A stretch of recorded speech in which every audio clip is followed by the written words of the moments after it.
Olá, nós vamos iniciar agora o capítulo 2. O título é O Desaparecimento do Pecado. Em seu livro Whatever Become of Sin, Que fim levou o pecado? O psiquiatra Carl Menninger escreveu.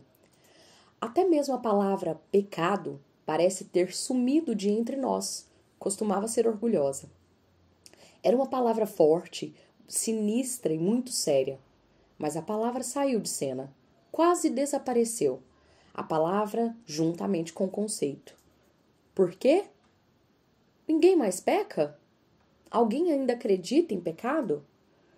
Para enfatizar suas observações, o Dr. Menninger afirmou que, no discurso presidencial americano do Dia Nacional da Oração, a última menção ao termo pecado foi do presidente Eisenhower, em 1943, e suas palavras vieram emprestadas de um chamado nacional à oração feita por Abraham Lincoln em 1863.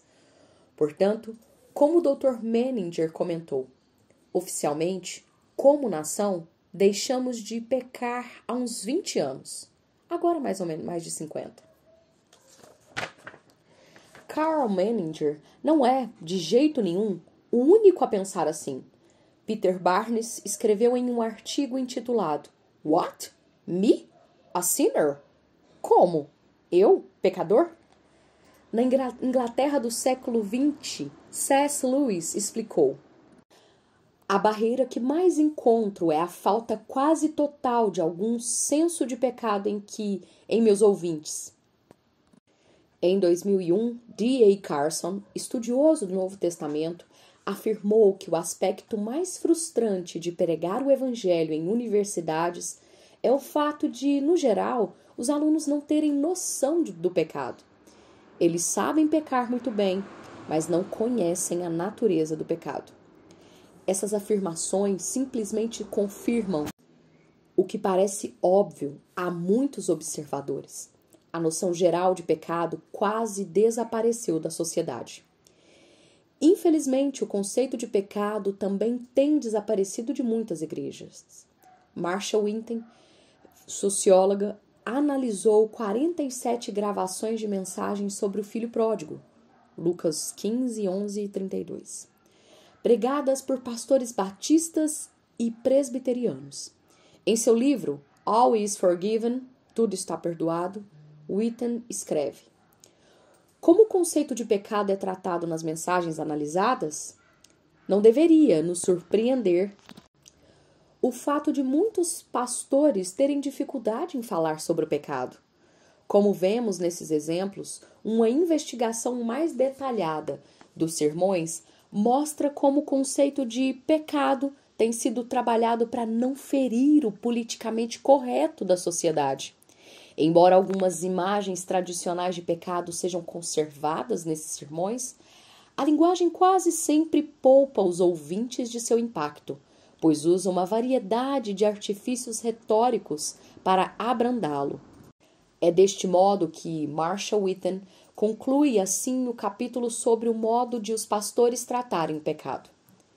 Nesses sermões, falar sobre pecado não é articular insights teológicos sobre a depravação da natureza humana. Parece mais um estabelecimento de limites implícitos com o objetivo de separar nosso grupo, que está acima de qualquer avaliação, das pessoas de fora, que são alvos de julgamento. Vemos, então, que o conceito integral de pecado praticamente sumiu da sociedade em geral e tem sido abrandado em muitas igrejas para não ferir a consciência moderna. Na verdade, as palavras severas que a Bíblia usa em relação ao pecado foram banidas do nosso meio. As pessoas não adulteram mais, elas têm casos. Os executivos não roubam, eles cometem fraude. E como se comportam as igrejas evangélicas conservadoras? O conceito de pecado também desapareceu do nosso meio? Não desapareceu. Contudo, em muitos casos foi relacionado para os que não fazem parte de nosso meio e cometem pecados flagrantes como aborto, homossexualismo, assassinato ou os famosos crimes do colarinho branco do mundo corporativo. É fácil condenarmos esses pecados óbvios enquanto ignoramos nossos pecados de fofoca, orgulho, inveja, amargura, luxúria ou até a nossa falta de qualidades amáveis, que Paulo chama de fruto do Espírito, conforme Gálatas 5, 22, 23. Certo pastor convidou os homens da igreja para uma reunião de oração. Em vez de orarem sobre as necessidades espirituais da igreja como o pastor desejava, todos eles, sem exceção, oraram sobre os pecados da sociedade, principalmente o aborto e a sexualidade. Por fim, o pastor, assombrado com a visível presunção dos fulanos, encerrou a reunião com a famosa oração do cobrador de impostos. Ó Deus, tem misericórdia de mim, um pecador, conforme Lucas 18, 13.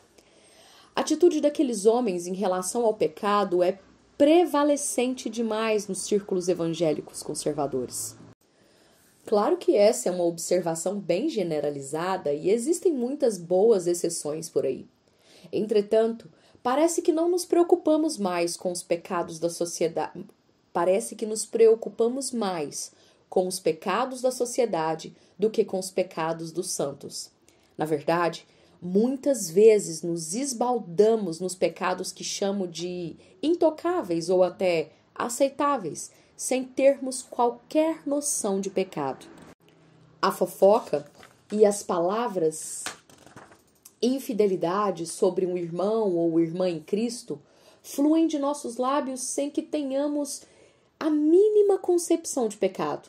Guardamos mágoas de um passado distante sem esforço de perdoar como Deus nos perdoou. Lançamos nosso desdém religioso sobre os pecadores sem nos lembrar, em humildade de alma, que se não fosse pela graça de Deus, estaríamos na mesma situação. Ficamos indignados e com razão quando uma denominação muito conhecida ordenou um bispo, um homossexual praticante. Mas por que também não lamentamos nosso egoísmo, nosso espírito crítico, nossa impaciência e nossa ira? É fácil livrar a própria cara dizendo que esses pecados não são tão vergonhosos quanto os cometidos pela sociedade. Acontece que Deus não nos deu autoridade para estabelecer graus de pecados. Pelo contrário, ele afirma por meio de Tiago, pois qualquer um que guarda toda a lei, mas tropeça em um só ponto, torna-se culpado de todos. Tiago 2,10. Temos dificuldades de entender esse versículo porque pensamos em termos de leis individuais com suas respectivas punições. Mas a lei de Deus é indizível. A Bíblia não fala em leis de Deus, como se houvesse muitas, e sim em lei de Deus como uma unidade. Quando alguém comete assassinato, quebra a lei de Deus. Quando um cristão deixa que palavras corruptas, ou seja, que devastam outra pessoa, saiam de sua boca, Efésios 4:29, ele transgride a lei de Deus. No capítulo 1, reconheço que alguns pecados são mais graves do que outros. Prefiro ser culpado de lançar um olhar cobiçoso para uma mulher do que cometer adultério com ela. Todavia, Jesus afirmou que, ao lançar este olhar, o adultério já aconteceu no coração. É melhor ter raiva de uma pessoa do que matá-la. Contudo, Jesus afirmou que quem mata e quem se ira contra o irmão serão de igual modo julgados, conforme Mateus 5, 21, 22. A verdade é que todo pecado é sério, porque todo pecado infringe a lei de Deus. O apóstolo João escreveu: o pecado é rebeldia contra a lei. 1 de João 3,4. Todo pecado, até mesmo aquele que achamos insignificante, é rebeldia contra a lei. Não se trata apenas de descumprimento de um único mandamento. É total desrespeito pela lei de Deus. É rejeição deliberada ao seu padrão moral em favor dos nossos próprios desejos. Quando avaliamos as leis civis, fazemos grandes distinção entre um cidadão cumpridor da lei que comete uma eventual infração de trânsito e aquele que vive sem lei, em total menosprezo e absoluto desrespeito por todas as leis. Entretanto, parece que a Bíblia não faz essa distinção. Pelo contrário, simplesmente afirma que o pecado, ou seja, todo e qualquer pecado, é rebeldia. Na cultura grega antiga, pecado significava errar a marca, isto é, não acertar o alvo em cheio. Assim, pecado era considerado um erro de cálculo ou um insucesso numa tarefa. Esse conceito é bastante válido ainda hoje, quando, por exemplo, alguém se arrepende verdadeiramente de um pecado e busca se livrar dele, mas fracassa repetidamente. A pessoa continua querendo acertar o alvo em cheio, mas não consegue.